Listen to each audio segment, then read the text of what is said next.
Agora estamos no projeto, é um projeto pós-doc, é que realmente nós queremos implementar essas tarefas nas crianças, na juventude aqui no Brasil, e também estamos com focos de algumas escolas lá em Angola para podermos oferir, ou seja, implementar e vermos se essas tarefas são, portanto, execuíveis. Estamos a fazer isso e no final a ideia é criar, portanto, um acervo para auxiliar os professores na educação matemática. Faz favor.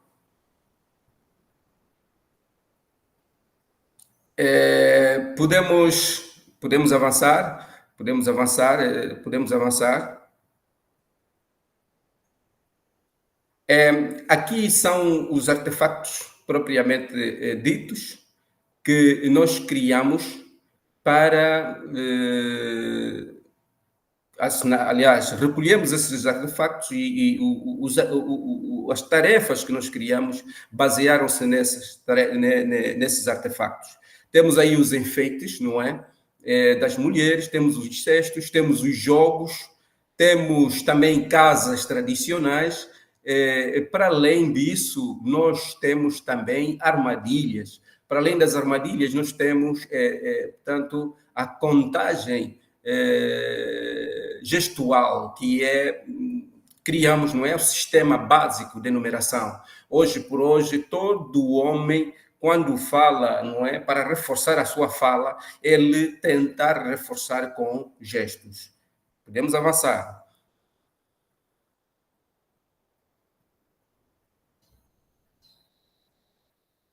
Quais são essas tarefas? Tanto são variadas. E como é que vão ser aplicadas? Então, já demos tanto uma pista, como é que vão ser, no contexto de sala de aula, para além do próprio professor ser o artífice, não é o criador de como ele vai aplicar isso, sobretudo para sociedades multiculturais, nós temos aquilo que nós chamamos o programa etnomatemático, que emerge, não é, no circuito pedagógico, não é, aproveitar aquilo que os alunos gostam de fazer e, portanto, introduzir naquilo que eles desconhecem. Então, essa é a ideia. Podemos avançar. Aqui temos as tarefas sobre o jogo. Essa imagem que nós temos aqui é uma imagem que de um jogo que tem 12 passos, mais ou menos 12 passos, depende muito de quem joga. E esta é a fase final do jogo. Portanto, isto é uma corda monolinear, que normalmente as mulheres, as crianças divertem-se com esse tipo de jogo quando estiverem na lavra para enxotar pássaros. É o passatempo.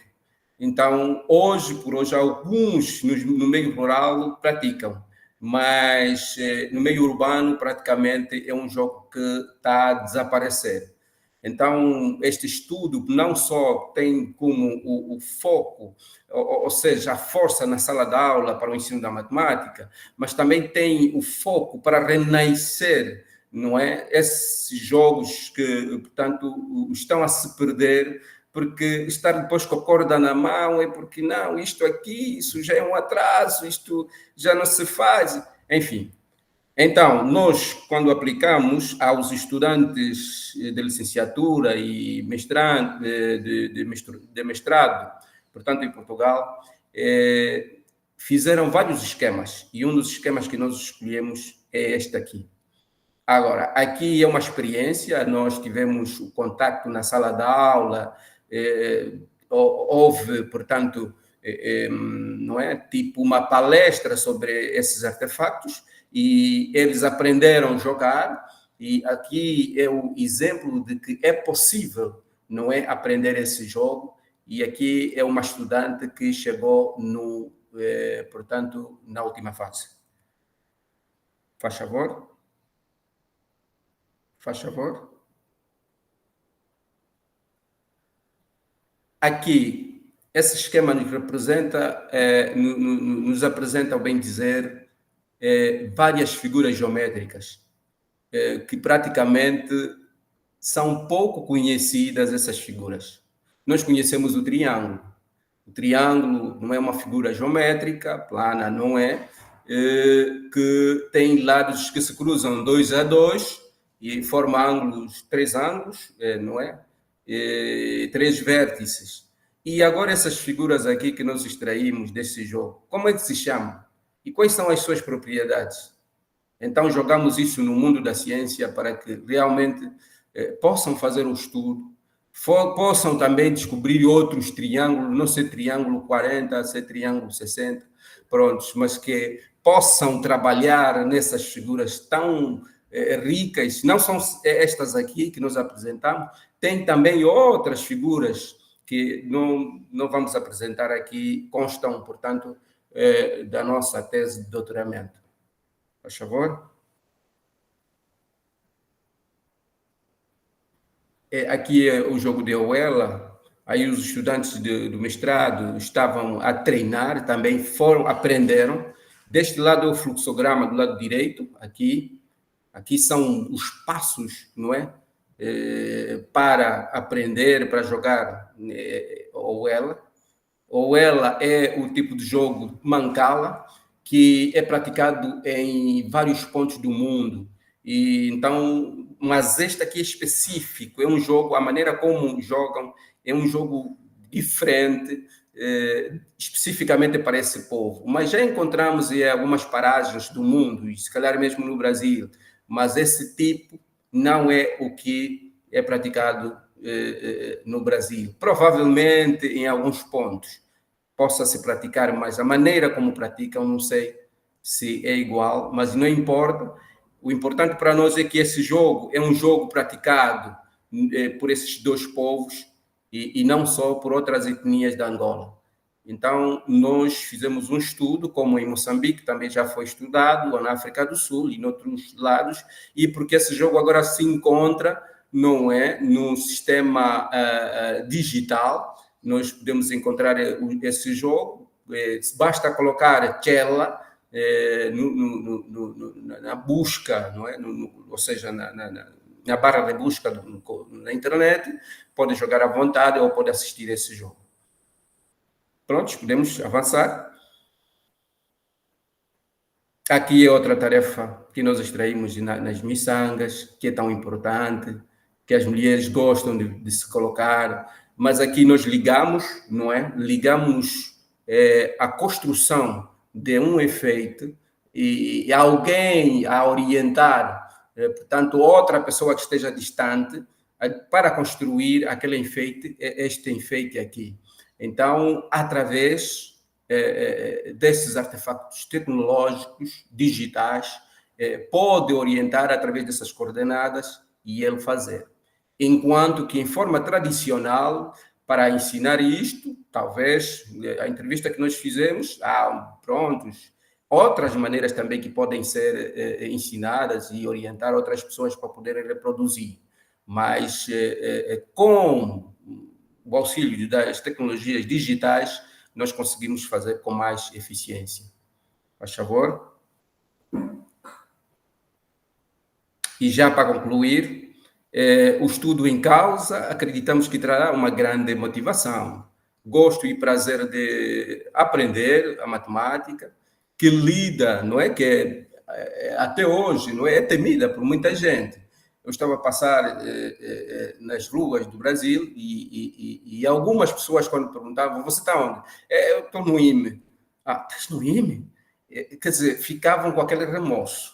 Não é toda a gente, mas as pessoas, quando ouvem alguém, porque é mestrado em matemática, é doutorado em matemática, ficam um tanto quanto assustado e vê que é um extraterrestre. E isso eu vi que, prontos, há que, né, aproveitarmos aquilo que as pessoas gostam de fazer, a juventude gosta de fazer, para realmente introduzirmos a matemática.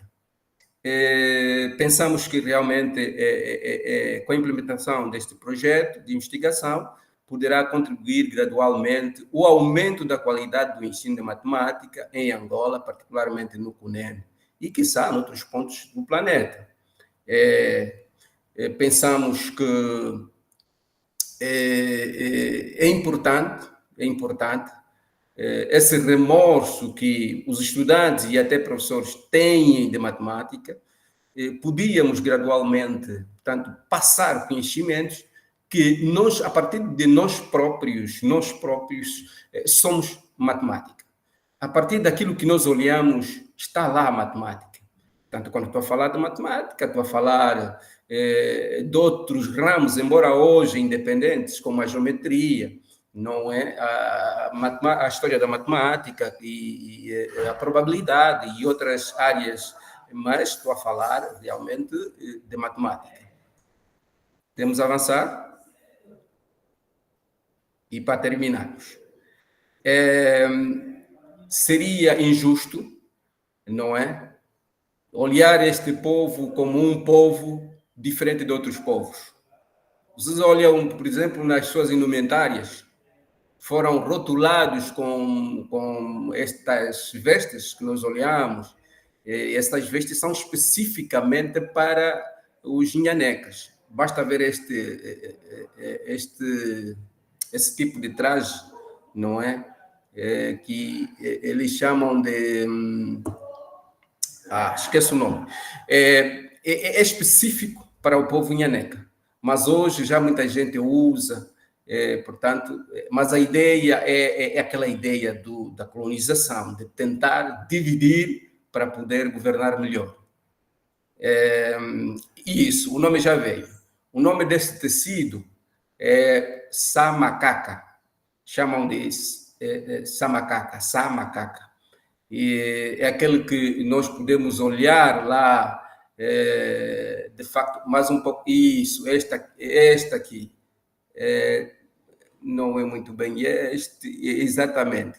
É mais ou menos este, mas esse não é. Não é este. Há um outro tipo, quase das mesmas cores, as cores são as mesmas, mas o que eu conheço não é muito bem, é parecido com esta aqui. Mas as cores azuis, amarelas, vermelhas, são especificamente essas. Então, é um grupo que não pode ser estigmatizado, não pode ser posto de lado, deve e tem direito de aprender matemática, é um povo que também pode aprender matemática. E porque é uma recomendação das Nações Unidas, não é? Que diz que todos têm o direito de aprender. Faz favor?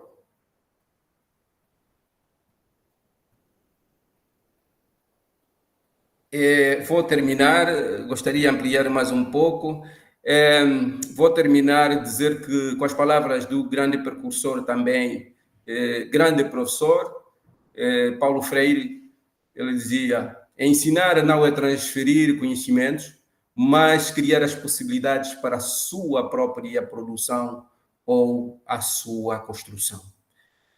Então, termino com essas palavras e dizer muito obrigado.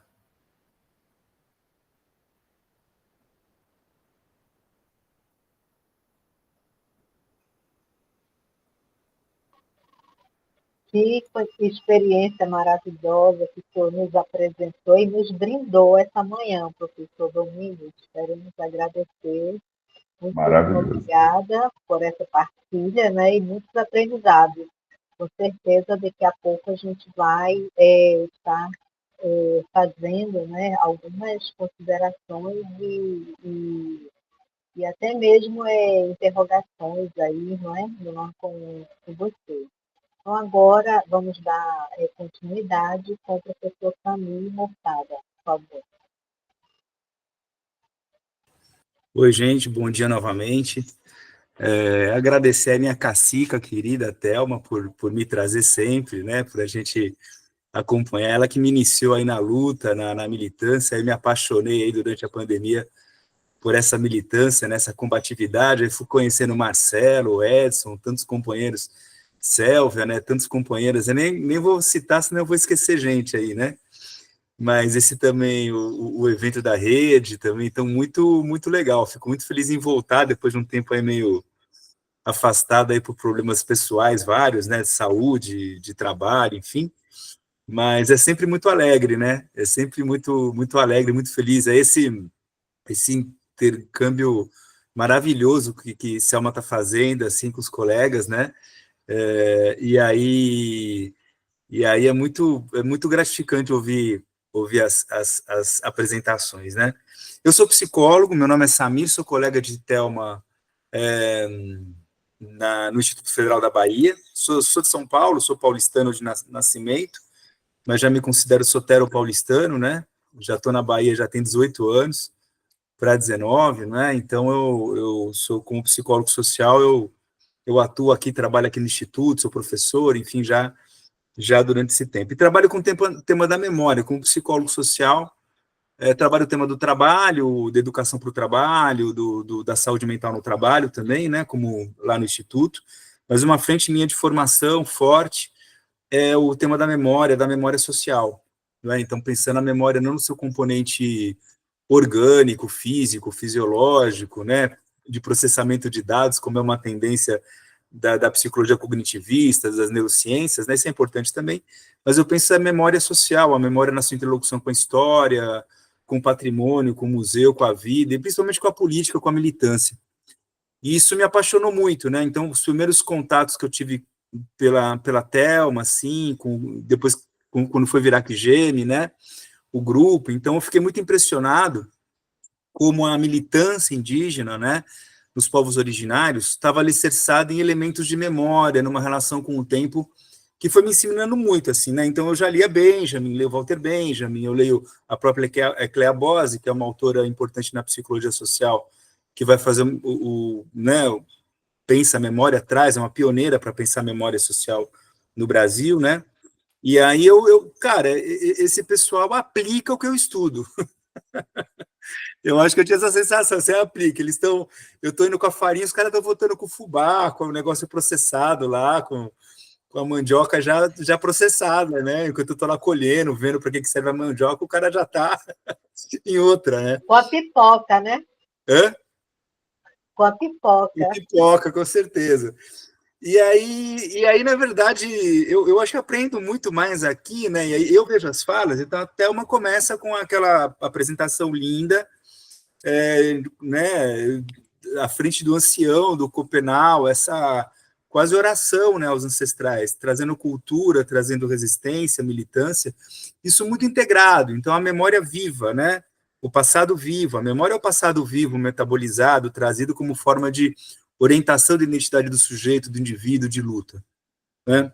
Então, isso é muito bonito. E depois Jeane também trouxe questões ligadas a ancestralidade também, e depois Domingos, nesse resgate, né, nessa resistência, né, que a gente está vendo contemporânea ao epistemicídio que houve na África, né, no continente africano, e aqui também no Brasil, né, obviamente. Então, essa dimensão de uma dura luta pela memória, pelo tempo, em várias frentes, né, e de como isso é importante para os povos indígenas, né? Nem só para os povos originários. Se você pegar hoje a questão de Gaza, da Palestina, tem manifestações muito, muito fortes em que você vê as mulheres levando chaves. Não sei se vocês sabem disso.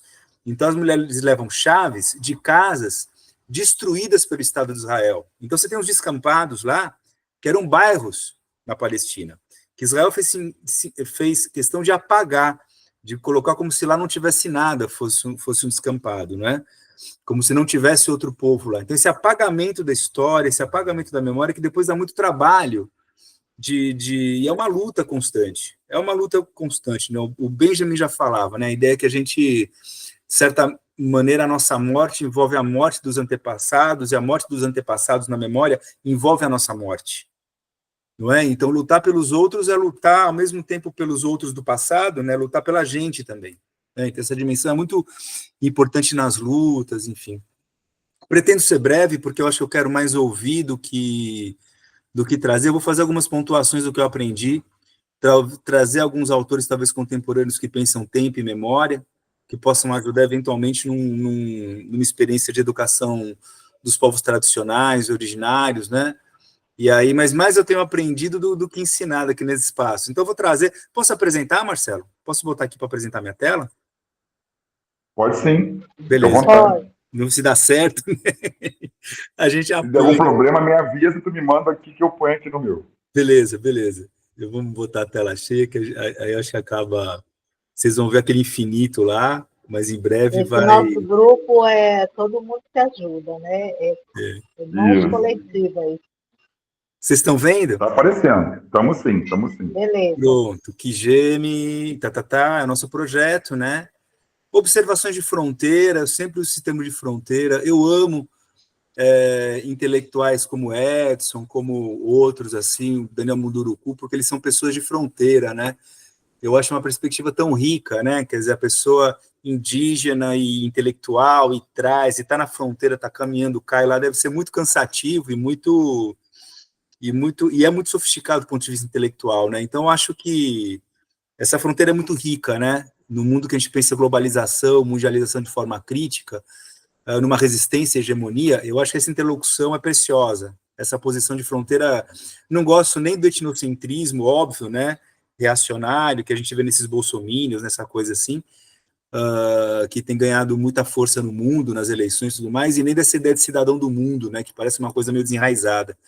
Eu gosto desse movimento da raiz para a universalidade, né? Que eu acho que Edson, que muitos intelectuais aqui trazem. Então, vamos lá. Estou disperso hoje, gente, desculpa. É uma coisa assim, dá um pouco do contexto, né? Porque era EDIP, né, Thelma, que a gente começou a trabalhar lá na pandemia, né? Então, a gente começou a fazer algumas cartilhas, um material para educação indígena mesmo, para professores das licenciaturas indígenas, enfim, tudo mais. E aí a gente começou a fazer lives, começou a produzir material, e veio muito, né, a presença da temática do tempo, da memória, né? Então, em várias, eu acho que quase todas, em poesias, eu vou trazer uma poesia que eu sempre trago, que eu adoro, aí de uma militante tuxá, né? Aí então várias coisas trouxeram, né, essa dimensão da memória para a gente, enfim, foi muito rico, tem sido, né? Tem sido. Sempre. Eu vou acelerar porque eu vi que vai até as 10, né? E eu quero ouvir perguntas também. Me corte, viu, companheira? Me corte aí, porque se eu estiver demorando. Então, Memórias da Mãe Terra foi uma publicação que a gente trabalhou, né? Então, tem várias citações que eu trouxe, eu vou ser econômico, mas só para ler rapidamente, né? Sabemos como é nosso território porque nossos antepassados nos disseram. Nos subsólios estão guardados muitos antepassados em engaçabas, grandes potes de barro, onde enterrávamos nossos mortos, machados e pedras, panelas, pontas de flecha de osso. Tudo isso está enterrado na terra e segue vivo na nossa memória. Cada camada de terra tem uma história. Registrar e preservar nosso território corresponde a assegurar a memória da Mãe Terra. Essa interlocução terra, presente, trabalho, memória, né? Isso que aparece muito junto nas falas, é bonito, né? Destoa tanto da nossa separação, né? Terra como mercadoria, né? Então tem o lugar da memória, tem o lugar do presente, não é? Essa ocidentalidade com que a gente trabalha o tempo, matizada pela forma mercadoria, né? Isso é muito distinto do que está colocado aqui. Isso é frequente. Eu escolhi entre vários trechos, alguns que me pareceram mais ilustrativos, né? Defender o nosso território porque nele estão os registros de nossa cultura. Pela memória da Mãe Terra, sabemos onde plantar as roças, como caçar cada animal e como se relacionar com cada peixe. Cada povo cita sua memória da Mãe Terra. Em cada ecossistema há um acervo da sabedoria nativa sobre a relação com a natureza e nossas culturas e vivências atravessados nos tempos históricos, né? Bom, aí a escola que a gente viu, eu gosto também, eu gosto muito quando os projetos, eu gosto não, acho necessário, na verdade. É muito difícil, né? Minhas colegas pedagogas, educadoras mais de profissão, né? Eu sou psicólogo social, mas eu não sei, eu aprendo muito com essas perspectivas mais com quem entende mesmo, né, de educação. E, na verdade, eu acho que um projeto de escola, né, quando você leva um projeto de escola para um povo originário, né, isso envolve várias mediações muito complexas, né, você está levando o Estado, Você está levando uma visão de educação, um processo educativo que é a escola ocidental, que ela, na sua estrutura, já é muito destoante, né? Então, essa transposição de um aparelho estatal, estruturado, de uma estrutura de ensino que você tem um professor, a sala de aula, o registro acadêmico, a prova, a avaliação, aquilo é muito esquisito, né? Esquisito, é muito diferente. Então, isso envolve uma mediação e uma transposição muito delicada e complexa para você não colonizar, né? Justamente para você não colonizar, não estabelecer uma relação de dominação, né? Quase jesuítica, catequética, né? Reproduzir um jesuitismo aí, vamos dizer, né? E, enfim, tem vários elementos. Eu acho que um elemento que me chamou a atenção, que distoante, é o papel do ancião. Então, quando o ancião vai e conta história, então iniciativas de memória e narrativa dentro das escolas, né? Eu acho que é muito bacana essa valorização do conhecimento dentro da escola. Essa aqui eu adoro, essa poesia, vou lê-la, o Marcelo e a... Pô, me deem outras poesias, viu, Marcelo e Thelma, porque eu adoro essa, nada contra essa, mas é que vocês já devem estar cansadas, assim, cansado de me ouvirem recitar essa poesia. Eu nasci Pode de raiz... te mandar no privado. Valeu, vou te mandar valeu. mais no privado. Manda sim, manda sim. E aí é lindo, porque ela junta uma luta contemporânea, uma constante de desapropriação de povos originários por conta de construção de barragem. Isso não é uma exceção, isso é uma regra no Brasil, não é? Isso é um movimento político do capital, expropriando as terras, a gente sabe disso, né? Não precisa chover no molhado. Essa poesia traz essa dimensão de luta, né? É muito constante. Eu nasci de raízes profundas, carrego sangue pro cá, rodeleiro, Zubucuá, minha tribo é Tuxá. Carrego no meu nome a estabilidade de uma pedra, a firmeza de uma terra. Sou pedra, terra firme. Bato no peito e digo, eu sou Tuxá. Quem é tu, homem branco, para negar quem eu sou? Digo aos quatro ventos de onde eu vim e quem me originou. Eu sou a continuidade de um povo que tanto lutou. Eu sou a face que resiste à opressão de um sistema que diz, índio, você não é bem-vindo, não. O sistema tentou apagar da história a trajetória que meu povo cursou. Sem pedir licença, veio com uma tal de usina que debaixo d'água nossa terra deixou. Tudo que o índio preserva é a terra, e meu povo foi arrancado de lá. Essa tal de chefe da companhia, né? Só nos fez promessas. Índio, devolva suas terras. E foi assim que, nas vésperas da cidade inundar, demos adeus à velha Rodelas, pois seus filhos para lá não mais iriam voltar. Debaixo d'água afundaram-se sonhos. Hoje não se vê Ilha da Viúva, hoje não se vê velha Rodelas. Sem chão, o índio Tuxá veio a ficar.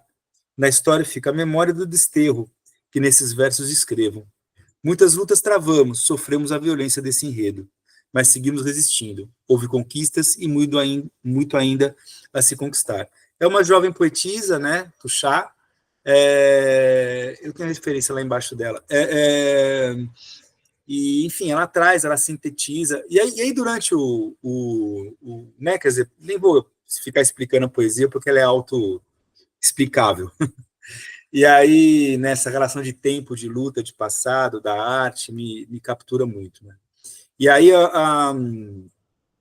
algumas lives, né? A gente fez algumas lives, e eu também aproveitei alguns elementos para pensar no tempo a partir da perspectiva dos povos originários, da perspectiva de fronteira. Claro, né? A gente está fazendo eu acho que uma generalização, né? Enfim, mas a partir da presença do Daniel Munduruku, né? Então teve essa presença iluminada lá numa das lives, e aí eu anotei algumas coisas que ele trouxe, né, que a gente foi discutindo, que denotam alguns contrastes, né, da experiência com o tempo dos povos originários, né.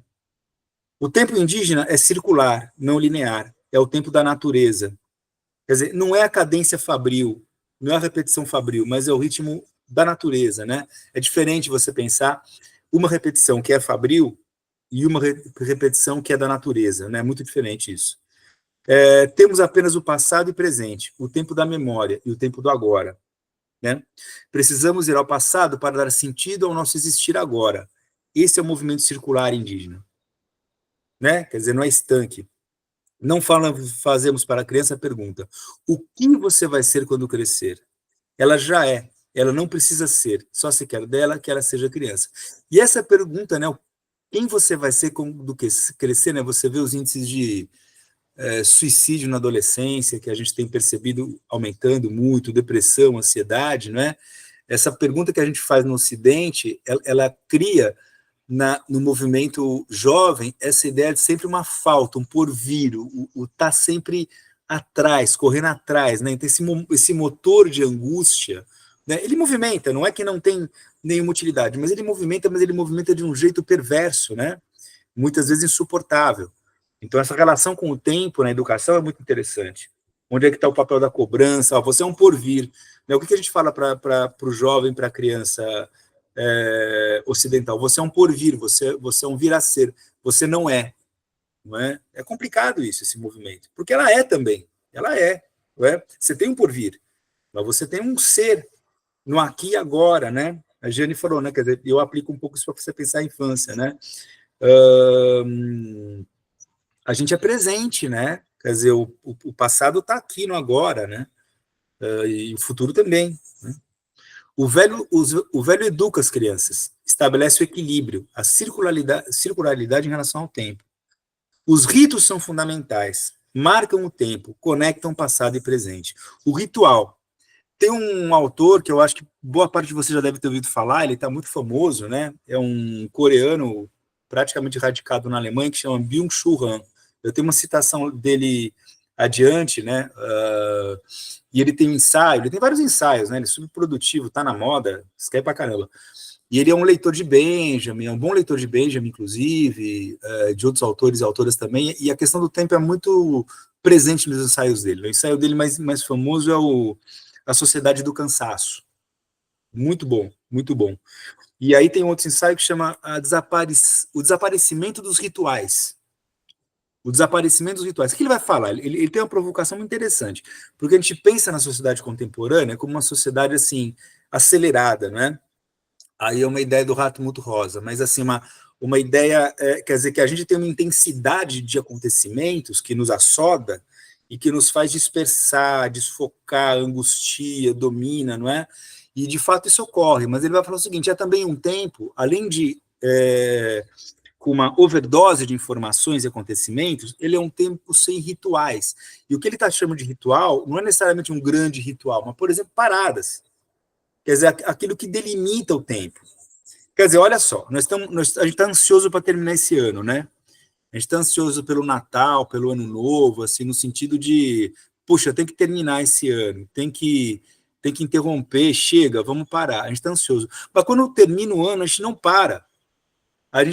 Você tem uma porosidade, né, entre o trabalho e a parada, então o tempo fica meio homogêneo. A gente vai ficar escrevendo algum artigo que está atrasado, a gente vai atender algum aluno desesperado, maluco, que vai mandar um zap para a gente vai fazer um monte de coisa, a gente vai trabalhar no Natal, porque tem que fazer aquela comida toda, tem que fazer todo aquele negócio, que dá um trabalho do caramba também, tem que dar presente para aqueles parentes que você não gosta, enfim, então isso vai ser assodado, né, por uma série de coisas que você não vai parar, na verdade, você vai trabalhar a ideia de tempo livre, tempo ocupado, né, então é um tempo que está assodado pelo capital, pelo trabalho de alguma forma, pelo consumo, né, se não pelo trabalho, pelo consumo, então você tem uma homogeneização do tempo, né? E o ritual, o que é?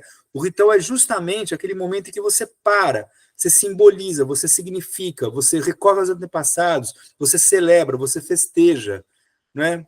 Então você tem interrupções. Então o Han vai falar o seguinte: o ritual está para o tempo, assim como o muro está para o espaço, assim como as divisões espaciais estruturam onde termina e onde começa alguma coisa, não é? E o ritual é mais ou menos assim para o tempo, e por isso que ele fala da desaparição dos rituais. Não é? É interessante como as sociedades originárias, não é? Elas trabalham o ritual tem um momento, ele tem essa presença. Né? Ó, os ritos. Estamos aqui não por mérito individual, mas porque somos empurrados por nossos ancestrais. Pronto. Ó, algumas referências. Como é que eu estou de tempo, Thelma? Alguns autores. 1 minuto. 1 minuto? Olha, Então, mais convites para leitura, algumas leituras eu aprofundei mais, outras menos, então eu recomendo muito assim, para quem quiser se aprofundar e usar isso no trabalho, numa reflexão, assim, uma interlocução mesmo, né? Então, é um tema muito atual, o tema do tempo, da memória, da narrativa da memória, enfim, da experiência, né? Essas temáticas benjaminianas, né, do Walter Benjamin, leitura indispensável, elas estão na berlinda, né? Elas estão em voga, principalmente depois da pandemia, mas já antes da pandemia, você tem ensaio do Paulo Arantes sobre isso, você tem autoras e autores trabalhando bastante esse tema. Então, Raul Wax, né, um psicólogo social importante, que na década de 40 escreveu sobre isso, né? Walter Benjamin, leitura obrigatória, a Ecleia, né, no campo da psicologia social, Bill Churran, que eu citei, né? Esses dois mesmos, Sociedade o Rato Rosa, né, que ele vai falar da teoria da aceleração, né, a ideia é que a gente está vivendo tempos acelerados. Esse aqui é um frankfurtiano aí da segunda, já terceira geração da teoria crítica, né, ele está depois do Honneth, né, ele está rebatendo o Honneth, inclusive, então ele é da família lá do Adorno, da galera toda, mas já é um autor relativamente jovem até. Então, vivo, tal, produzindo, então ele fala da teoria da aceleração, né? Ele pensa que o nosso tempo é um tempo acelerado e tenta fundamentar isso, né? Pensar a categoria da aceleração como instrumento de análise do tempo presente, né? François Hartog, do campo da historiografia também, vai falar de presentismo, né? Então, como a gente está numa sociedade presentista. Então, você tem um futuro distópico e você não quer lembrar do passado. O que resta para o capitalismo, né? Alargar o presente, um presente que é distópico, que vai, né, só tem filme de zumbi, de apocalipse, você vê joguinho, filme, é tudo sociedade pós-apocalíptica, né? Não tem uma sociedade assim utópica no sentido bom do termo. Nossa, nós vamos vencer isso e vamos preservar a natureza, enfim.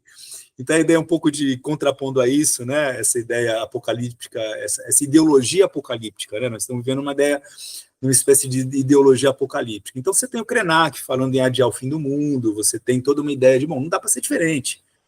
Dá para ser diferente, né? O ensaio do Paulo Arantes, que ele cita o Renrat Cosellet, que vai falar dessa compressão, né, que eu falei do compressão, esse alargamento do presente também, né? Rapidão. Bom, aí tem questões ligadas à resistência negra, né, afro-brasileira, afrodescendente, também muito alicerçada na memória, né, que eu trabalhei pouco aqui.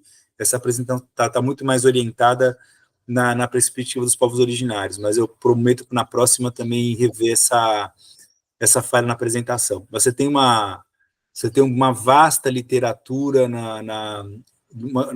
vasta literatura negra sobre a memória, sobre experiência, na literatura, Carolina Maria de Jesus, você tem muita gente aí boa escrevendo sobre isso. Aqui eu já falei tudo. O futuro inexperimentável e irreconhecível como tal infiltrou-se inteiramente no presente, prolongando indefinidamente como uma necessidade tão necessária por coincidir com o futuro que já chegou. Paulo Arantes é meio enrolado, mas ele sintetizou essa ideia de um presente que sufoca o passado, que nos apavora diante do futuro, né? A questão dos rituais. Olha, tenho tempo ainda para mais uma citação, Thelma, ou já encerro? Já encerrou o seu tempo, professor. Tá, então tá bom. Olha, uma autora que eu gosto muito aqui, que chama Simone Weil, que talvez seja útil também, que trabalha com a ideia de enraizamento, né? Simone Weil é uma filósofa, era, né, uma filósofa francesa contemporânea do Sartre, da Simone de Beauvoir, do Merleau-Ponty, dessa época aí. E a Simone Weil era muito louca. A Simone Weil fazia uma etnografia, né, nas fábricas, no chão de fábrica, e ela tem uma categoria que eu gosto muito, que é enraizamento. Aí eu vou citar e não vou aprofundar mais. Enraizamento é talvez a necessidade mais importante e mais desconhecida da alma humana, e uma das mais difíceis de definir. O ser humano tem uma raiz por sua participação real, ativa e natural na existência de uma coletividade que conserva vivos certos tesouros do passado e certos pressentimentos do futuro. Ponto. Tá? Eu botei as referências. E eu acho que casa muito com o que a gente está pensando aqui e contrapõe-se a uma sociedade fragmentada, rizomática e presentista, né? Obrigado pela paciência, pela disposição. Espero aí muito ouvir as contribuições dos companheiros e companheiras aqui presentes. Obrigado. Gratidão, professor, pela pelo belíssimo pensamento, né, e também reflexão, muito importante nesse momento. Então, eu sei que o nosso tempo, né, já está esgotado, mas eu gostaria de compartilhar aqui com vocês um pouco do nosso trabalho do Grupo Sigene, né, trazendo essas práticas, e em seguida passar já o vídeo, né, rapidamente do professor Edson, e vamos encerrar aí com o professor Marcelo. Se vocês tiverem um pouco de paciência, né, aí a gente agradece. Ô, Thelma, que também como teve esse atraso inicial por causa do link, né, então a gente pode, se as pessoas puderem, é claro, estender mais um pouquinho, até pelo menos umas 10h20. É verdade, a gente teve esse contraponto do link, né? Pronto. Isso. Coloquem no chat, né? Vocês concordam, né? Da gente estender mais um pouquinho. Aí, então, eu vou compartilhar aqui na tela. Eu trouxe alguns fragmentos das nossas práticas, né, virtuais, né, que o nosso trabalho ele é todo com a mediação das tecnologias.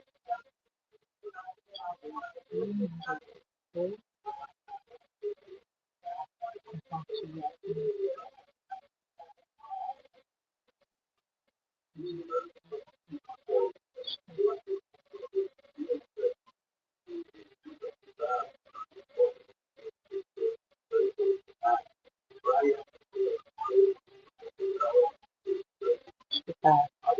Acho que foi, né?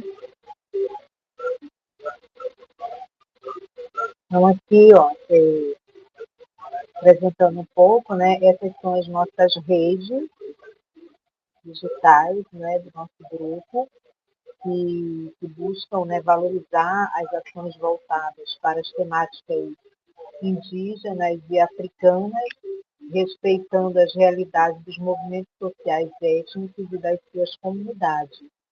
Então, vou mostrar aqui, nós temos a nossa página do Facebook com 1.717 amigos, né, a página do Edith Itiba.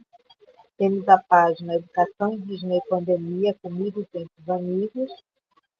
Temos a nossa rede do Instagram, Edith Itiba, com 877 seguidores, né, e o nosso site, Higiene Digital de Educação. E por um problema de racismo tecnológico, né, racismo dos algoritmos, eu já andei pesquisando sobre isso, ele ainda não o Google ainda não foi aceito, né, assim, para a publicação. Ele já está publicado, mas o algoritmo não reconhece ainda ele, né, como uma comunicação virtual. A gente ainda está em processo para esse reconhecimento pelo algoritmo. Então, aqui a gente traz como a nossa temática, né, práticas de educações ambientais, a gente traz uma imagem do nosso Facebook, trazendo um protesto ambiental, onde indígenas de diferentes etnias paralisam o transporte fluvial no rio Tapajós, no Pará, contra o ferro-grão. Né? Então, eles colocam aí, né, não deixe a ferro-grão destruir o Tapajós. Não, que a gente vê como que as redes sociais, né, elas podem contribuir para esse ensino dessas práticas de educação ambiental, socioambiental, né?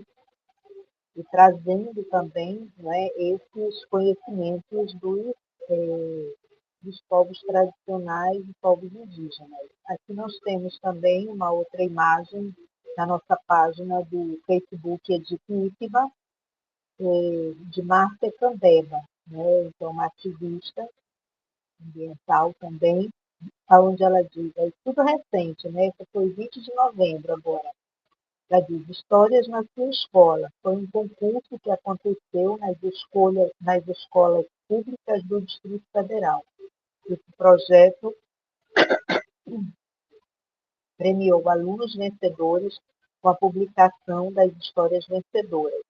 Fui jurada desse concurso e votei na história do Salles, que traz sobre Léo Tupinambá, onde ele narra, a partir da vivência dele, a história de um menino que, sabendo de sua ancestralidade, vai em busca de se reconectar.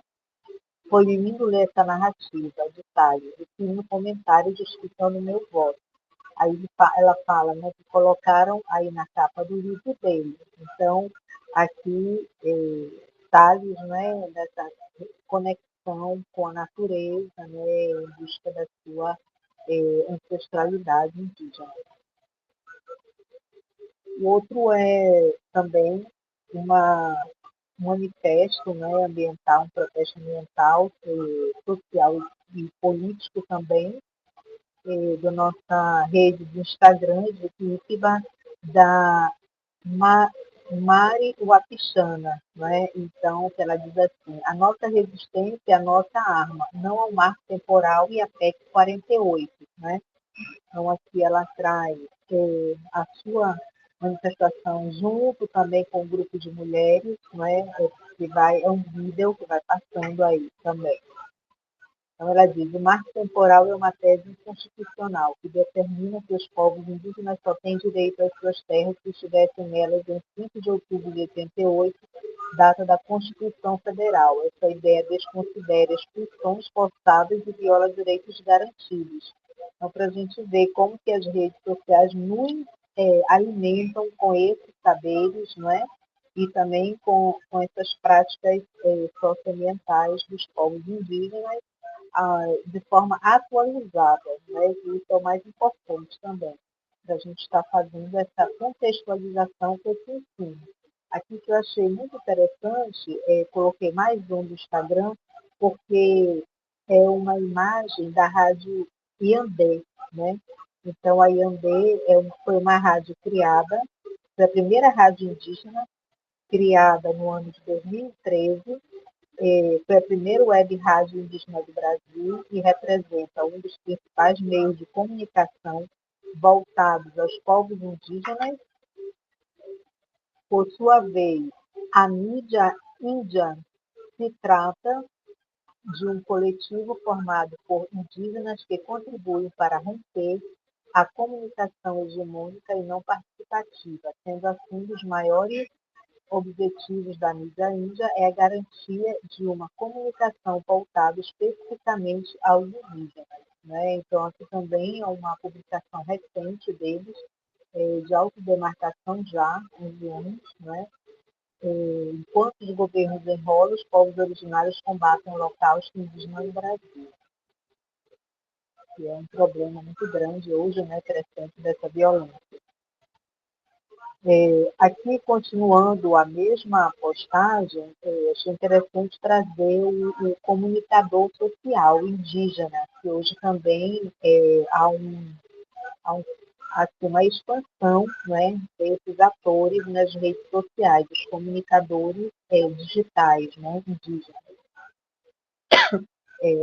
Ele é o Anapuacá Tupinambá Ranran, etnocomunicador.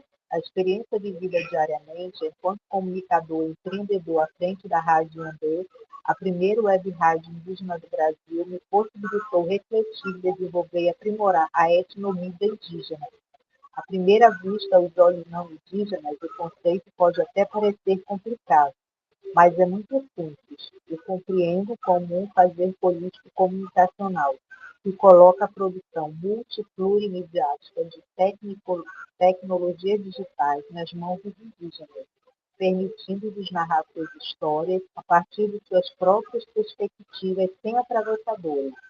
São comunicadores que, a partir de sua ancestralidade, memória, espiritualidade e resistência, apresentam em sua identidade as múltiplas maneiras de ver, ler e escutar, produzir, pensar e difundir a comunicação. Eu achei assim, essa narrativa, né, desse comunicador, etnocomunicador digital, muito interessante, porque ele traz essa perspectiva, né, desse rompimento, dessa visão estereotipada, né, desse mundo virtual em relação aos povos indígenas.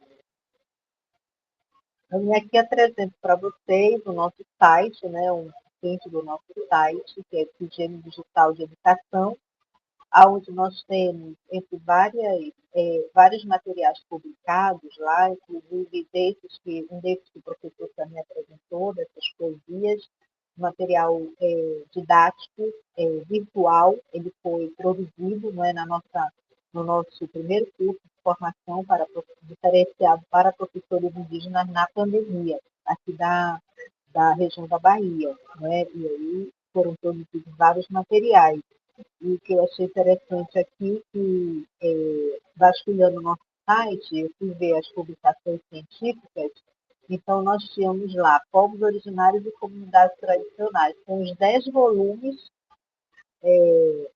das publicações da Rede CT, lá no nosso site. Então, como é legal, né, esse compartilhamento das redes digitais.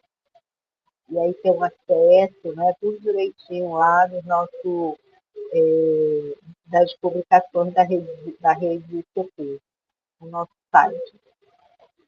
Um outro material também disponível, aqui já é no campo de materiais didáticos, né?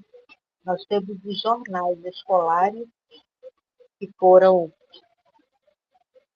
produzidos pelos professores das diversas etnias aqui da Bahia, né, na época da pandemia.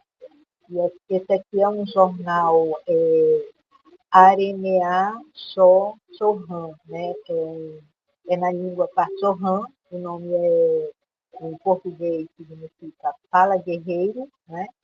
Então, foi um jornal produzido por um grupo de professores, né, da região do sul da Bahia, e trazendo, né, as suas vivências cotidianas na época da pandemia e algumas memórias também. Né? Essa imagem que, inclusive, ela fez parte de uma memória. E aí tem o PDF também para ter o acesso. Então, aqui é o site, né? Para não me alongar muito, eu vou entrar aqui nele, só para vocês terem uma ideia.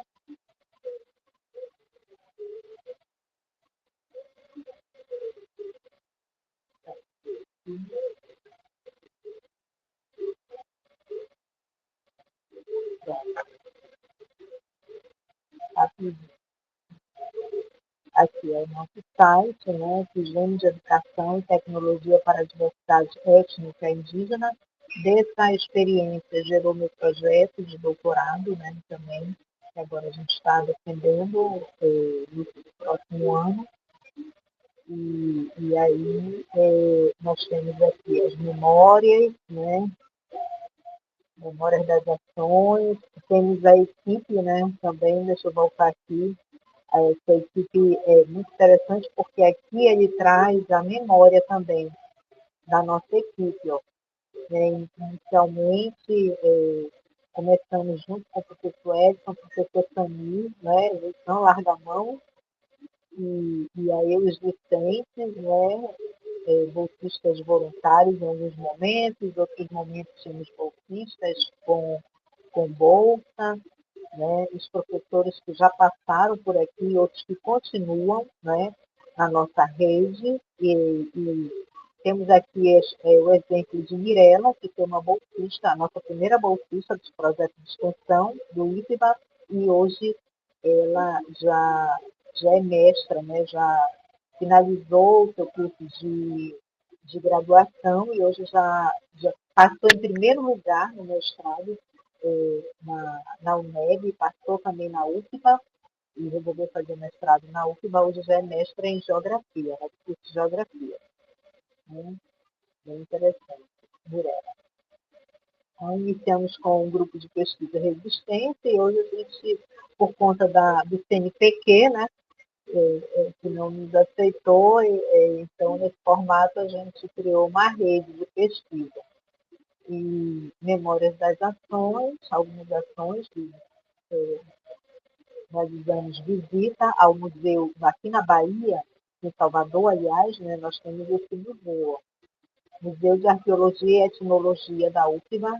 Nós levamos os alunos em 2019, né, bem interessante esse museu, tem muitos artefatos, muitas memórias com imagens também históricas, que são as lives, né, que nós realizamos durante também a pandemia. E aí, publicações, como eu falei para vocês, né, então, aqui, temos vários sites também que vocês podem ter, isso aqui é muito legal, a Afroteca, muito belo esse material aqui, que a gente pode ter acesso a ele também, para que possa ser utilizado na sala de aula. Eu gostei desse material aqui. É uma biblioteca virtual afrocentrada, né? Está muito pesado. E vamos ver aqui, então, materiais didáticos, né? Materiais didáticos, temos alguns materiais que foram produzidos por nossos bolsistas também. A gente apresenta a lei, né, de 1645, materiais também produzidos pelos bolsistas sobre a natureza. Aqui, os jornais, como eu falei, tem vários jornais aqui. Aqui, sobre as plantas e as ervas medicinais, reescrevendo a história, impacto da pandemia e educação escolar indígena. Outro jornal, Tuxá, né? A escola Tuxá, ela aprova muito estudante do ensino médio na universidade, nos cursos de Direito, Medicina, na UFBA. É um trabalho muito interessante. Aqui do município de Rodelas, né? Também é Tuxá, natureza como centro da essência do coabitar. Então, tem entrevistas muito interessantes, né? Olha aqui. É de fundamental importância que cada vez mais a humanidade possa entender como as diferentes visões culturais e interações do humano estão relacionadas às muitas maneiras de se perceber no mundo. Essas visões de como o homem se relaciona com a natureza surgem em duas linhas diferentes de pensamento, um antropocêntrico e o outro ecocêntrico. Então, tem aqui hip hop também, trazendo a cultura negra, né? Porque esse site também ele tem uma inspiração na interseccionalidade, né? Na percepção da interseccionalidade entre as diferentes culturas, né? Racismo nas palavras. Então, são vários projetos também, materiais que a gente vai colocando aqui, tudo em conexão com as nossas redes sociais, tá? Tanto do Facebook, lá no Facebook nós temos interação com vários outros grupos, com várias outras redes, né, dos movimentos sociais, indígenas e africanos também, da cultura negra, né, dos povos da população negra. Bem interessante aqui, né, trazendo as cosmologias africanas, de matriz africana, cartilha. Bom, então, o dicionário, um pouco desse material, desse site, né, que a gente queria, isso aqui eu achei muito legal, Interina Palavra, bordados, projeto lindo, de bordados, muito lindo esse material também. Tudo isso também só foi possível com a colaboração dos nossos bolsistas. Tudo isso aqui foi o material deles, trabalho deles, que eles foram nos ajudando, né, com esse acervo. A ideia é a gente criar um acervo que seja disponível para futuras pesquisas, né? Só que a gente ainda está nesse processo de ampliar essa divulgação. Aí, olha, aqui a gente também tem esse espaço de divulgação, né, das artesãs indígenas. os materiais para que também as pessoas possam ter acesso para comprar, né, esses materiais dela. Agora, queria apresentar o vídeo do professor Edson, havia feito. Eu ia baixar ele, mas a minha internet não permitiu enviar por e-mail. Então, eu coloquei aqui, porque aí apareceu um pouco da nossa conversa, mas está aqui o vídeo. Eu vou apresentar o vídeo para vocês, tá bom? Vou tentar compartilhar daqui mesmo. Vamos ver. Eu acho que vou ter que apresentar por outra guia, né, professor Marcelo? Para poder vocês ouvirem. Fazer que nem dá um pouquinho. Deixa eu mudar aqui vou mudar aqui o modo, né? O modo de apresentação. Para poder compartilhar o vídeo, né, dele. Achei uma gentileza muito grata, né, a ele por compartilhar conosco a mensagem dele. Aqui conosco, nesse dia, em meio às suas diversas atividades. Sou no estado do Amapá, no Oiapoque. Estão ouvindo? Sou professor numa licenciatura intercultural indígena no Instituto Federal da Bahia, em Porto Seguro. Vocês ouvem o vídeo? Me dê um retorno aí, por favor. Sim. Parte desse debate. Estamos ouvindo sim, Sim, então, estamos ouvindo sim. Obrigada. E aí eu queria começar, assim, algumas provocações rápidas, né? Dizendo que talvez o ponto de partida para esse debate é pensar a educação indígena na escola, né? Tanto nas escolas indígenas quanto nas escolas não indígenas. E quando eu me reporto à educação indígena na escola, né, dos pontos assim que eu fico pensando para o debate, seria assim a ideia de redimensionar a relação que o ser humano travou com a natureza ao longo do tempo, especialmente nos últimos séculos, né? Então a ideia seria questionar o modelo epistêmico moderno estabelecido, especialmente a partir do século XVIII. Né? Século XVII, século XVIII, quando se estabeleceu um modo iluminista de pensar, e esse modo iluminista, então, fez essa separação homem-natureza, ser humano e natureza. O ser humano se apartou da natureza, indicando que a natureza, então, que é o que está exterior a nós, é extremamente hostil, né? E que a natureza, então, precisa ser dominada e transformada em produtos, né, de todo tipo que promovessem o nosso bem-estar. E essa separação do ser humano da natureza pressupõe, então, que nós, seres humanos, somos superiores por conta da nossa racionalidade, né, da nossa capacidade racional, somos superiores a todas as outras formas de vida, né? E essa forma de pensar, então, gerou, por outro lado, uma ideia de progresso permanente. Nós somos capazes de promover um progresso permanente que geraria um bem-estar para todos no futuro próximo, né?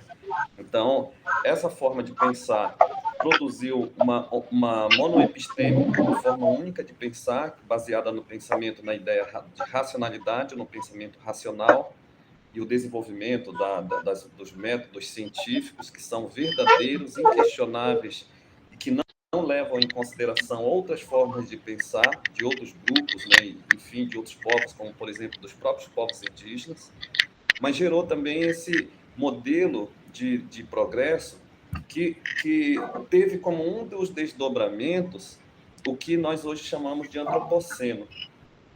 Então, quando nós falamos de antropoceno, nós estamos nos reportando a uma época geográfica moldada pela humanidade e que está em andamento, né?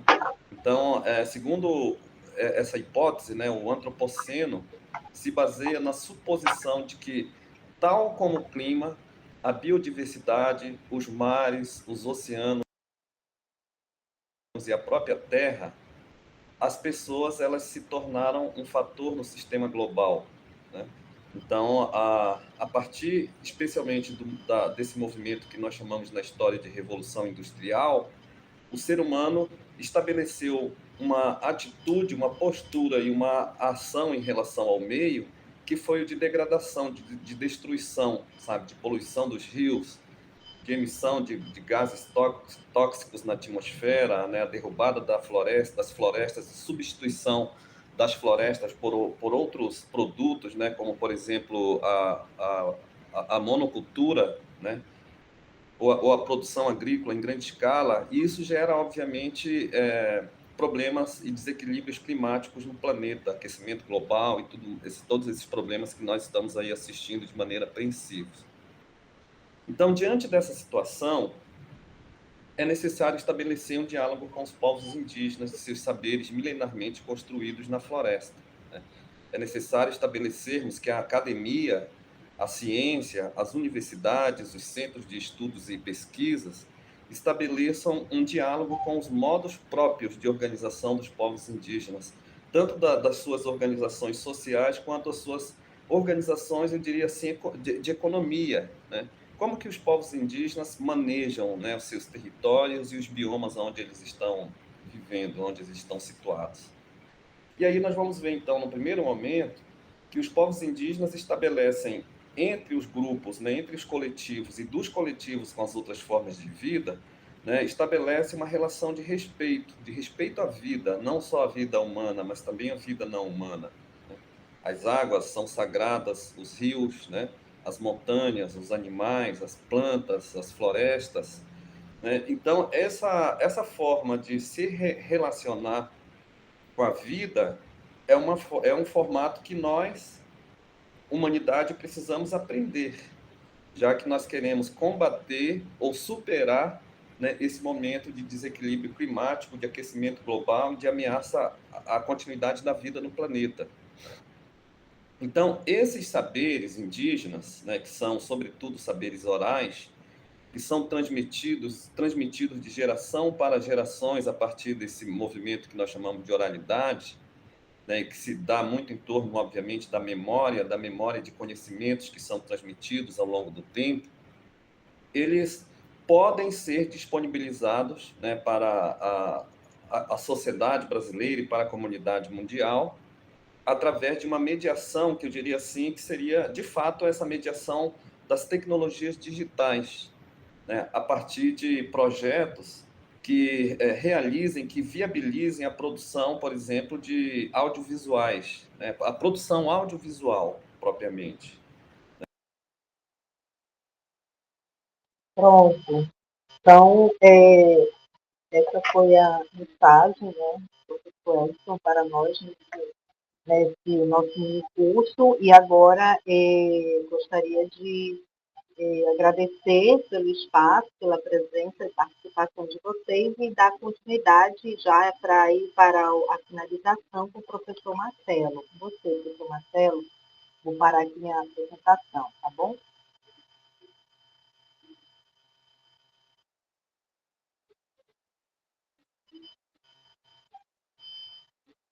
Professor Marcelo, você me ouve? Opa, escuto sim. Pronto, com você agora. Opa, maravilha. Confesso que todo mundo está meio cansado, né? Tal. Então, também não vou me alongar muito, não. Queria só, assim, compartilhar com vocês, e aí vou fechar aqui minha câmera, mas fiquem tranquilos, não vou apresentar 30 slides, não. Só uns 2 ou 3, só para poder animar nossa conversa, tá? Como a gente está falando de práticas, eu achei interessante a gente trazer aqui uma reflexão inicial sobre algumas questões aqui interessantes nesse campo das práticas, né? Aí a primeira aqui, ela está mais relacionada ao ensino de ciências, mas ela serve, eu acho que para qualquer tipo de... pode ser para a escola indígena, quilombola, né? Então, o ensino de ciências foi só porque os dados vieram do ensino de ciências.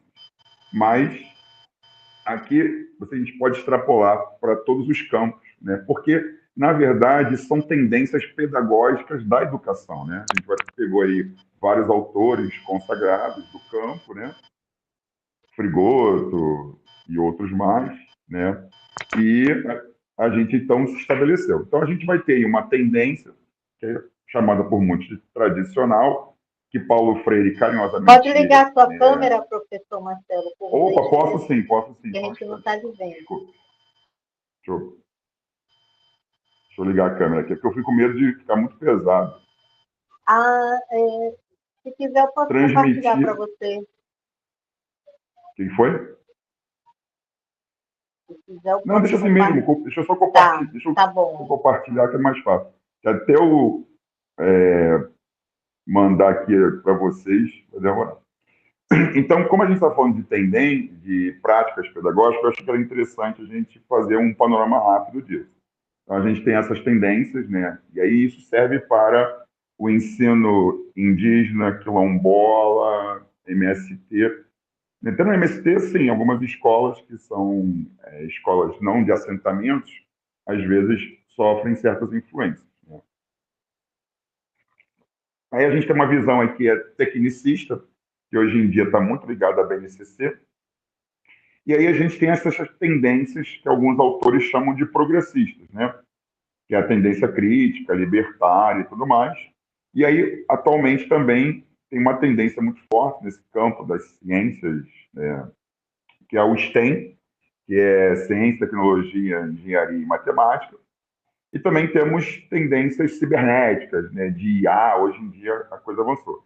E, paralelamente, a gente vai ter aí, vocês estão vendo, que são uma tendência decolonial e intercultural.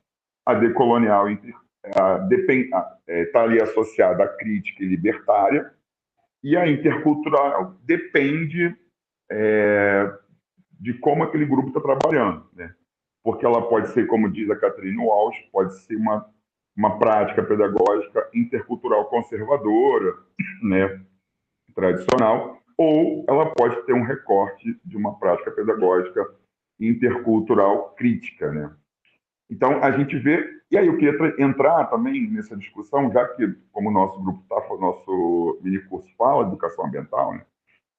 E aí cada colega puxou para um aspecto específico, né? Eu queria trazer aqui que dentro da área de educação ambiental, a gente vai ter as macro tendências, né? O Felipe Leihard e o Lima, né, escreveram, né, algumas publicações em 2014, 2015, trazendo esse aspecto que é importante quando a gente pensa práticas pedagógicas, né?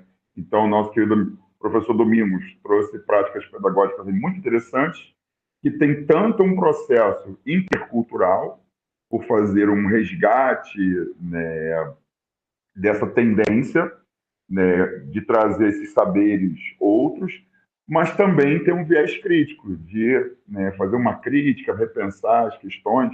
Então, dentro da educação ambiental, a gente sempre vai pensar num diálogo mais amplo. Então, quando a gente vê a etnomatemática, né, você pode trabalhar a etnomatemática dialogando com a educação ambiental sem problema nenhum. Por exemplo, no caso das miçangas, você pode trabalhar as biojoias, né, que seria o quê? E aí, dialogando com a matemática, né, o ordenamento, você pode fazer matrizes, você pode, né, trabalhar várias questões buscando esses resgates de sementes tradicionais, né? Então, vejam que todo tempo o diálogo intercultural, crítico e para todas as disciplinas, né? Isso é importante a gente estar frisando, né? E aí também, dentro desse processo, aí quando a gente está falando dessas tendências correntes, né, eu queria destacar com vocês alguns referenciais teóricos que eu pensei muito importantes, né, e aí destacar várias mulheres, como a Catherine Walsh, que a gente está falando, mas também tem autoras como a Maria Paula Menezes, né, que vai trazer para a gente essa dimensão da epistêmica do colonialismo moderno, né, da Vandana Shiva, que vai trazer a ideia e o conceito do monoculturismo, né, do pensamento, da monocultura da mente. Quer dizer, hoje, né, a gente vai ver que o sistema mundo moderno colonial, ele então constrói narrativas que são reproduzidas, né, são construídas, né, e aí então se cria essas monoculturas, né? Então a gente entender que a educação ambiental seria só para bichinho e plantinha, né? Então, é uma ideia que é construída para justamente manter esse processo de separação muito intenso entre o humano, né, e o não humano. E aí, no nosso pensamento, né, e em diálogo com essas autoras, como a Vera Kandor, que traz essa visão da interculturalidade, e outros autores, geralmente se associa a interculturalidade muito ainda marcada num pensamento ocidental, quer dizer, levar para esses povos originários, essas comunidades tradicionais, o diálogo dos saberes. Só que eu penso que a gente tem que radicalizar muito mais isso, né? A gente tem que trazer para dentro das escolas, né, das redes públicas e privadas, a interculturalidade, no sentido de, tanto atendendo a lei que fala sobre as relações étnico-raciais, que fala sobre a questão da história da África, a história dos povos africanos no Brasil, a história dos povos indígenas, né? Você também permitir que, dentro do espaço escolar, as crianças, os jovens, né, não sejam vistos como uma folha em branco. E aí, então, sejam entendidos como seres humanos que têm saberes, fazeres, afetos, e esse conjunto, né, de conhecimentos, eles têm que dialogar com o espaço escolar, né? Por exemplo, como, né, foi falado anteriormente, da questão dos anciões, dos mais velhos, é importantíssimo que nessas culturas, tanto na África como aqui nos povos originários, nos quilombolas, os mais velhos são pessoas respeitadas, são pessoas admiradas. Na cultura ocidental, capitalista, para manter esse mundo, esse sistema mundo funcionando, o mais velho ele é descartado, né? Ele é assim, como quase um pária da sociedade, ele tem que sair da sociedade, se afastar da sociedade, né? E em outras culturas ele é entendido como aquele que mais sabe, que geralmente vai estar ensinando os mais novos, né? Vai estar ali compartilhando os seus saberes, né? Então, olha a diferença que a gente tem nesse tratamento dessas pessoas. Então, por exemplo, uma escola que desenvolve uma prática intercultural, crítica, decolonial, ela preconiza que essas pessoas venham para a escola. A gente se falava muito nos anos 2000, nos anos 90 para 2000, na importância da escola romper os muros da escola, a escola ir para a comunidade. Hoje, a gente, e como, né, o Edson Caiapó nos fala muito, né, essas vozes de fora da comunidade, elas sempre foram silenciadas, né? A autora Spivak, ela fala muito, pode o subalterno falar? E aí, então, quer dizer, refletindo sobre essa ideia da questão de que essas pessoas têm muito conhecimento que pode ser dialogado com a escola, pode ser dialogado com os estudantes, com os professores, e a gente criar verdadeiras rodas de saberes, né? Você dialogando a questão das roupas, a questão da alimentação, porque a comida hoje ela se transformou em mercadoria. Então se perdeu essa relação que o alimento é um ser, né? É um ser não humano. E aí com isso você se distancia desse ser e busca apenas o quê? Explorar esse ser, né? Dentro dessa lógica capitalista. Então você não se importa como esse ser foi produzido, se ele só teve sofrimento, por exemplo. Tem vários estudos que mostram que as plantas, quando recebem veneno, né, o agrotóxico, elas entram em processo de sofrimento, né? Então, quer dizer, para a gente ver como essa coisificação do alimento, essa coisificação dos não humanos, né, dos animais, das plantas, de bactérias, fungos, né, até os vírus, né, mosquitos, né?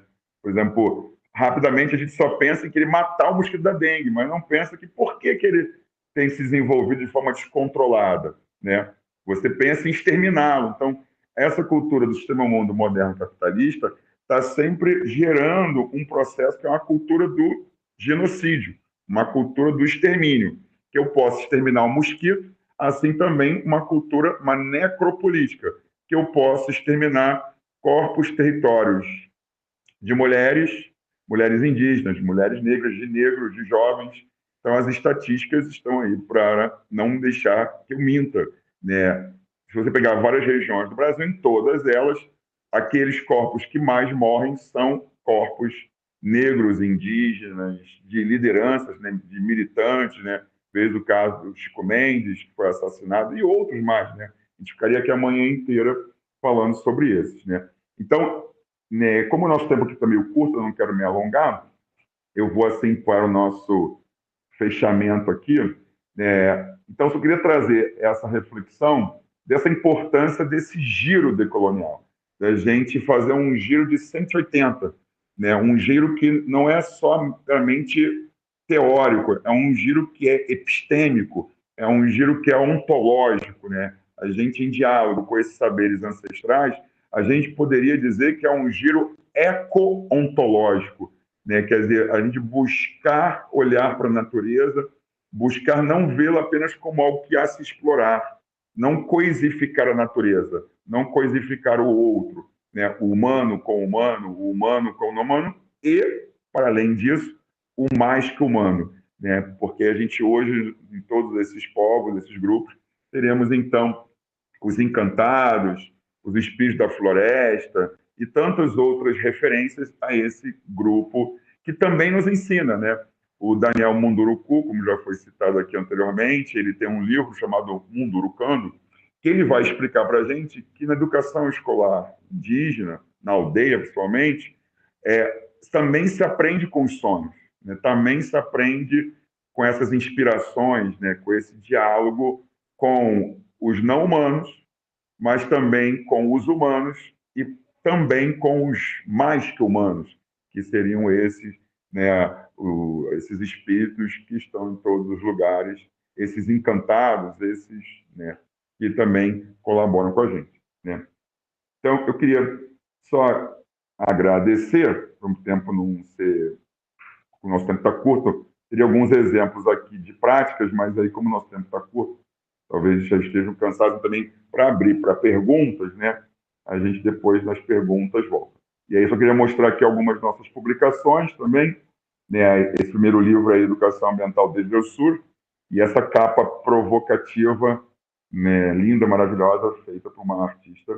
E os livros que falam sobre a decolonialidade no ensino de ciências, e esse mais recente, Educação, Ambiente, Corpo e Decolonialidade, que vai trazendo esse debate.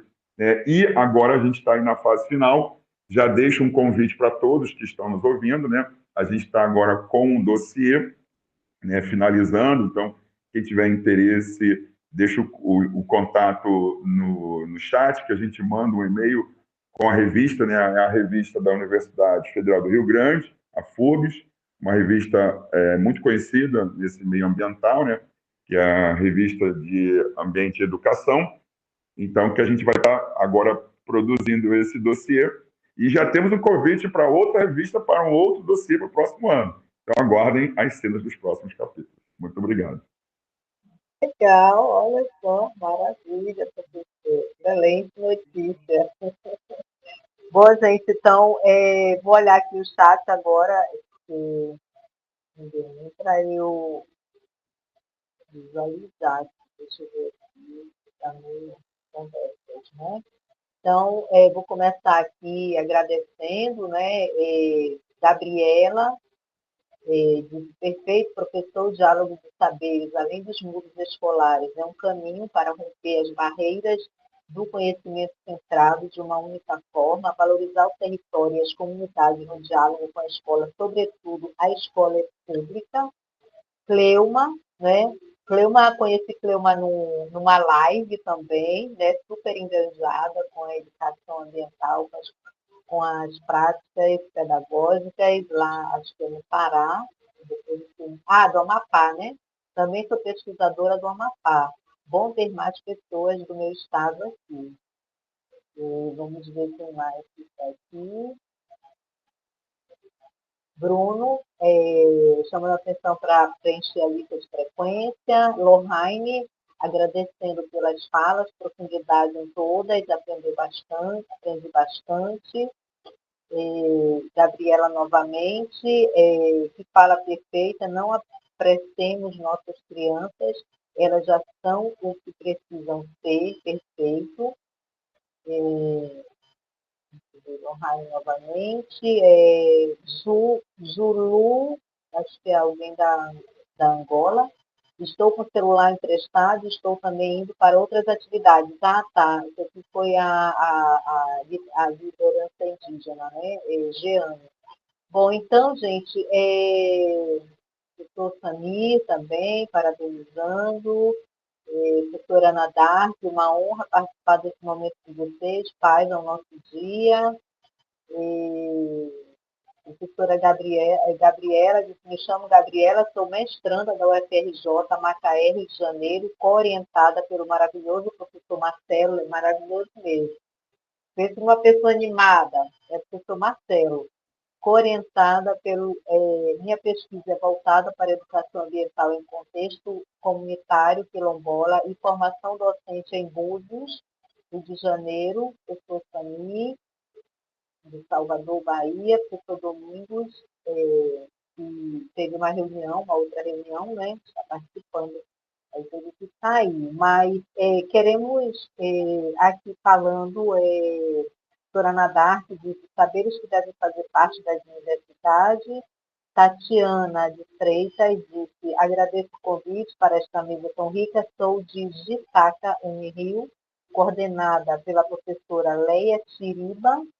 Então, gente, agradecemos a presença e queremos abrir agora, se alguém fica livre para abrir o seu microfone e fazer algum comentário, compartilhar alguma experiência para a gente ir para o nosso encerramento, né? Vamos estipular aí um horário aí de mais 10 minutos, né, para a gente fazer esse rápido debate e também agradecimentos.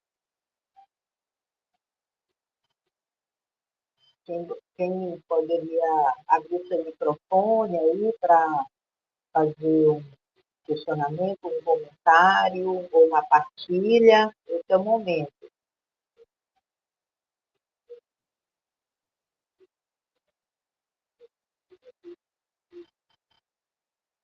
Bom, então, enquanto vocês pensam aí, né, eu queria, assim,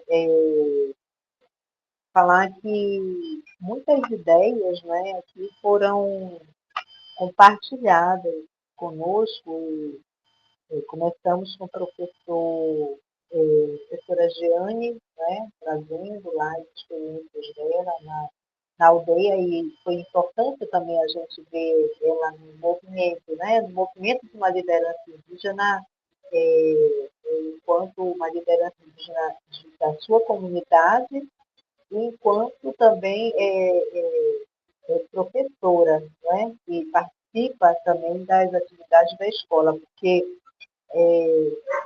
uma escola indígena, né, eu observei na minha pesquisa, é que o professor indígena, né, ele também é uma liderança, né, e também o cacique, né, lá no nosso estado do Amazonas chama-se Puxaua, ele também participa das atividades da escola. Então, o professor e o líder da comunidade, o cacique Puxaua, dependendo da região, né, ele tem uma ação coletiva, uma ação em rede.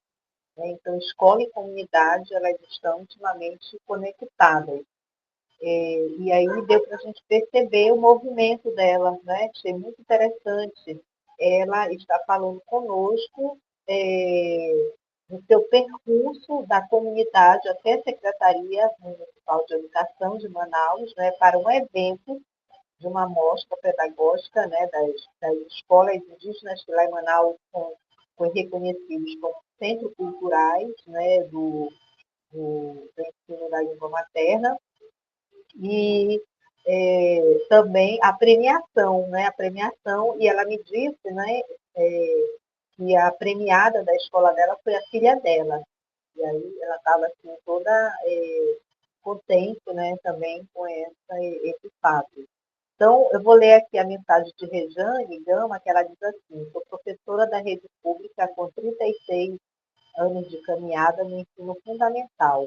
saber que estou caminhando na mesma linha de vocês é maravilhoso. Olha, isso é muito legal, essa partida. Eu também, às vezes, eu gosto, né, de participar desses eventos para a gente também reconhecer, não é, as nossas práticas. Muito legal, Rejane. Muitas vezes me vejo sozinha no meu espaço de trabalho. Esse momento foi muito enriquecedor. Obrigada, professor Marcelo, pelo convite. Muito legal, Rejane. Parabéns, não é, pela sua caminhada. 36 anos, não é? Já é uma vida. Ganhou de mim, porque eu tenho 30. 30 anos de experiência. Então, gente, mais alguém? Então, trazendo aqui, continuando, professor Domingos, né? Então, ele traz assim, uma experiência riquíssima da sua pesquisa, né?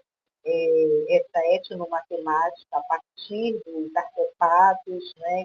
Dos artefatos angolanos, dos grupos étnicos da Angola, e também trouxe jogos, né? Com cordas e as mãos, jogo aqui também que é feito com as mãos e as cordas, e também que eu achei interessante através das pinturas, né? Das pinturas étnicas nas roupas, né? Dos trajes, então, para a gente ver como a matemática está presente, né? No cotidiano. Depois vem Sami trazendo a importância, né? Da memória, que foi apagada historicamente, mas que hoje ela está sendo, né, retomada através dos anciãos, a presença dos anciãos nas escolas. Né? Nós vimos aqui numa fala de uma das poesias apresentadas, que traz assim: a importância dos anciãos na escola, pessoas fundamentais no processo de construção do aprendizado dos estudantes. Né? Muito lindo também.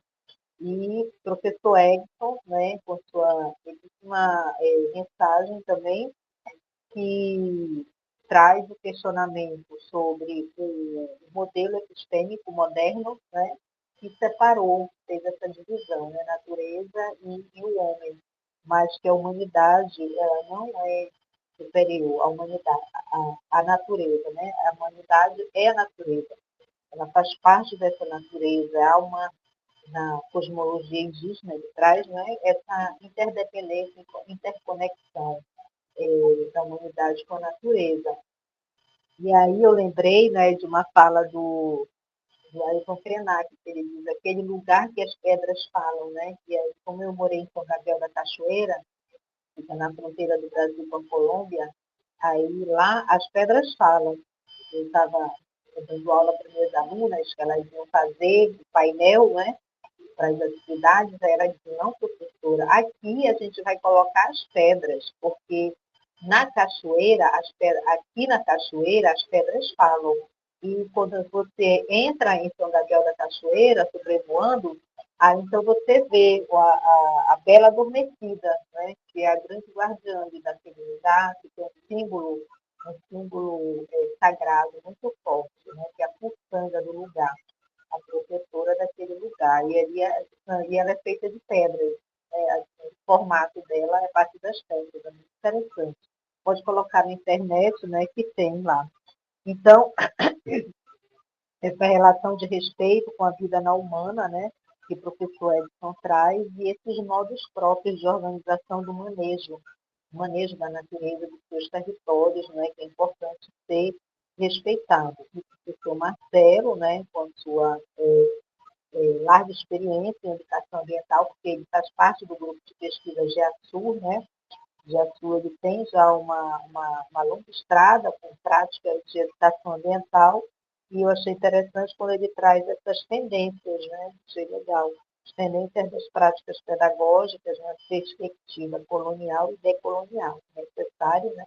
Para esses diálogos, né? Dentro dessa perspectiva da educação freiriana. Bom, gente, então, mais uma vez eu pergunto: alguém gostaria de levantar a mão, de falar, de agradecer? Eu peço, então, aos colaboradores, né, do nosso curso, o professor Sami, que está aí, o professor Marcelo, que fizessem suas considerações finais. Muito obrigada.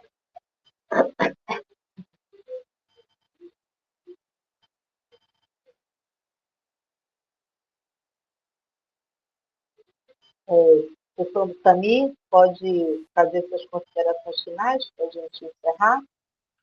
Posso rapidamente. Na verdade, eu quero agradecer novamente, né, Thelma? Não tenho muito a dizer adiante, não. Foi muito bom ouvir, foi muito bom trocar novamente aí com as companheiras, companheiros, assim, colegas, né? Então, muito bacana, né? Um espaço muito rico. Vamos adiantar as publicações, Thelma. Vamos trabalhar no artigo, vamos trabalhar nas coisas aí, porque isso é muito importante, né? Isso aí cria um instrumental lá, de luta, de trabalho, de pensamento, que é muito valioso, né? Mas é isso. Foi bom também para matar a saudade das pessoas, conhecer pessoas e companheiras novas. Estamos à disposição, né? O que geme está à disposição aí, né? De todo mundo. Valeu, obrigado.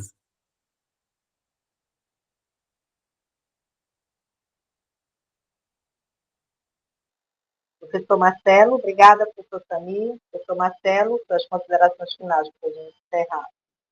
Eu queria agradecer essa turma maravilhosa, esses colegas, companheiros de luta que estão aqui, esses novos que chegaram agora, né, depois que quiserem participar, deixem os contatos aí que a gente convida para o nosso grupo, é um prazer estar trocando, estudando, lendo, né? E falar que já fazer o merchan, 3 horas da tarde, 15 horas, teremos uma mesa aí que vai ser fogo no canavial. Prepare-se. Verdade. Vai ser maravilhosa. Então, já fiquem aí, se organizem para poder assistir. E a gente vem com outras coisas, outras demandas. Né? E o aqui, professor Carlos disse que ele vai vir de tarde. O professor Carlos disse que ele vai vir de tarde. Então, não pode vir de teremos manhã, outros mas colegas. ele vem de tarde. E quem falou de manhã como eu, falaria outras coisas. Então, fiquem tranquilos que não vai ser repeteco. Gente, E conta com a poesia. De manhã não deu, porque o tempo ficou curto, né? Eu também gosto de poesia, como o Samir. Então, guardei a poesia, tinha uma poesia para amanhã e uma para tarde. Vou só usar da tarde. Obrigadão, um abraço para todos. São 3 horas aí. Estão convidados a estar com a gente novamente no virtual. Para a gente continuar as trocas. Obrigado, um abraço. Um abraço, tchau. Vou só assinar aqui a frequência que eu dou nosso e-mail.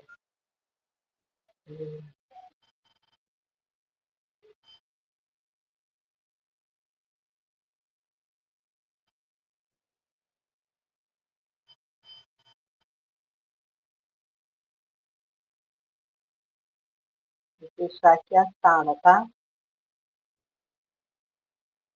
Com licença.